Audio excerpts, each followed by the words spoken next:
The Mastery of Destiny by James Allen, Chapter 4. Training of the Will.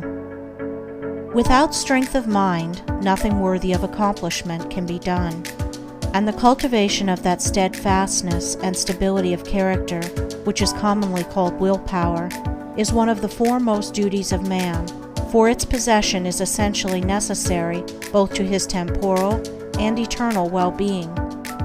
Fixedness of purpose is at the root of all successful efforts, whether in things worldly or spiritual, and without it, man cannot be otherwise than wretched, and dependent upon others for that support, which should be found within himself. The mystery which has been thrown around the subject of cultivation of the will, for those who advertise to sell occult advice on the matter for so many dollars, should be avoided and dispelled, for nothing could be further removed from secrecy and mystery than the practical methods by which alone strength of will can be developed. The true path of will cultivation is only to be found in the common everyday life of the individual, and so obvious and simple is it that the majority, looking for something complicated and mysterious, pass it by unnoticed. A little logical thought will soon convince a man that he cannot be both weak and strong at the same time, that he cannot develop a stronger will while remaining a slave to weak indulgences, and that therefore the direct and only way to that greater strength is to assail and conquer his weaknesses. All the means for that cultivation of the will are already at hand in the mind and life of the individual. They reside in the weak side of his character, by attacking and vanquishing which the necessary strength of will be developed. He who has succeeded in grasping this simple, preliminary truth will perceive that the whole science of will cultivation is embodied in the following 7 rules. 1. Break off bad habits. 2. Form good habits. 3. Give scrupulous attention to the duty of the present moment. 4. Do vigorously and at once whatever has to be done. 5. Live by rule. 6. Control the tongue. 7. Control the mind. Anyone who earnestly meditates upon and diligently practices the above rules will not fail to develop that purity of purpose and power of will which will enable him to successfully cope with every difficulty and pass triumphantly through every emergency. It will be seen that the first step is the breaking away from bad habits. This is no easy task.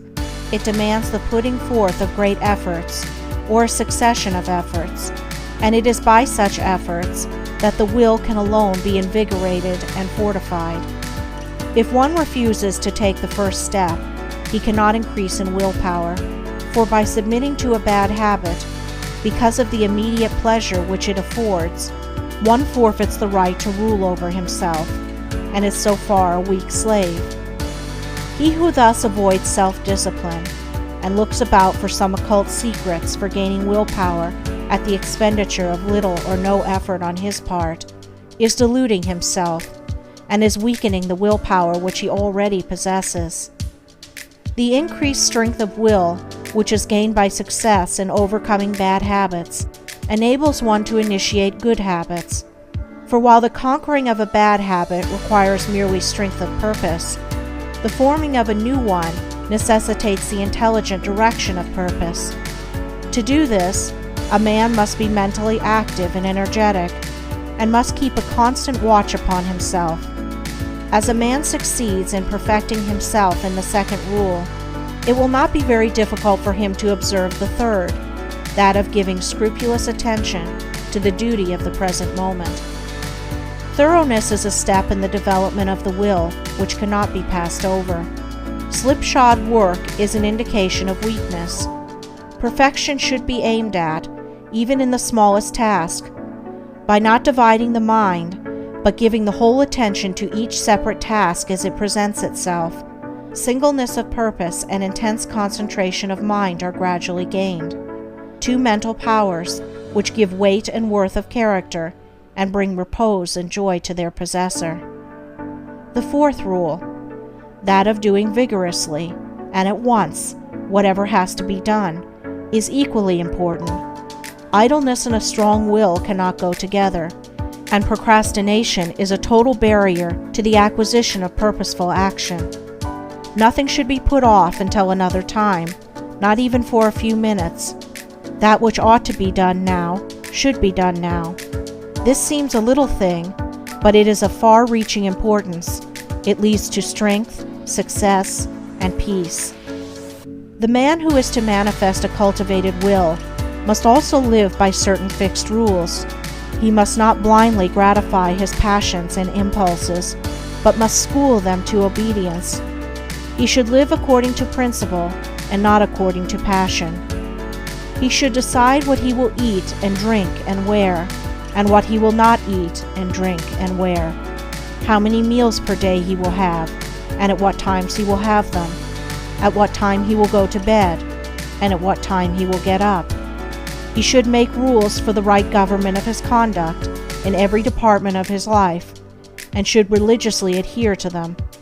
To live loosely and indiscriminately, eating and drinking and sensually indulging at the beck and call of appetite and inclination, is to be a mere animal, and not a man with will and reason.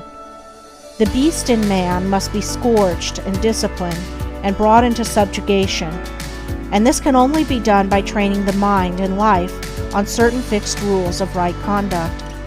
The saint attains to holiness by not violating his vows, and the man who lives according to good and fixed rules is strong to accomplish his purpose.